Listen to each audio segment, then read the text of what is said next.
গত মাসে 25 তারিখের আপনারা শুনেছেন এবং দেখেছেন যে বুবাগরা আমাদের গুমতি ডিস্ট্রিক্টের ডিএম তরিক কান্তি চাকমার সাথে যেহেতু গুমতি ডিস্ট্রিক্টের উন্নয়নের জন্য দেখা করতে গেছিলাম, কিন্তু ডিএম মশাই এটা ডিনাই করেছেন। তো আমরা দলের পক্ষ থেকে যে চিফ সেক্রেটারির কাছে এমএলএ, ইএম, সিএম সবাই ডেপুটেশন দেওয়া হয়েছে, কিন্তু ওদের কোনো রিপ্লাই নাই, কোনো সুদুতর নাই, যার কারণে আজকে আমরা সবাই গুমতি ডিস্ট্রিক্টে মিলিত হয়ে আজকে যে শাটডাউন করা হলো। ডিএম যে তরিক কান্তি চাকমাকে ইমিডিয়েটলি এখান থেকে সরাতে হবে, যদি ব্যবস্থা না হয় তাহলে আরো ভয়ঙ্করভাবে আন্দোলন করা হবে।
প্রোটেস্টের তাদের মেইন মোটো আজকে তারা বলছে যে গোমতী ডিএমের এগেনস্টে এটা তাদের প্রোটেস্ট। অ্যাকর্ডিংলি তারা যেই ফ্ল্যাগটা, তারা যেই প্লেকার্ডটা তারা হোল্ড করছে, ওইটার মধ্যে লেখা আছে যে গোমতী ডিস্ট্রিক্টের ডিএমের এগেনস্টে তারা করছে।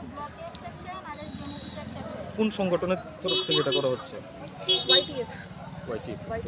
ম্যাডাম, অমরপুরে কোন কোন জায়গাতে হচ্ছে? অমরপুরে আপাতত দুটো জায়গাতে তারা প্রোটেস্ট করছে, একটা হলো এসডিএম অফিস আর একটা হলো বিডিও অফিস। নিরাপদ ব্যবস্থা কেমন? আমরা প্রায় মোর দেন 100 ফোর্স আমরা রেখেছি, টিএসআর আর অন্যান্য অফিসাররাও এসছে, প্লাস আমাদের সঙ্গে উমেন টিএসআরও আছে, আর আমাদের পিএসএর স্টাফ যারা আছে, আমরা অফিসাররা আছি। ঠিক আছে, আপনার নাম? আমি দেবাঞ্জলি রায়, এসডিপি।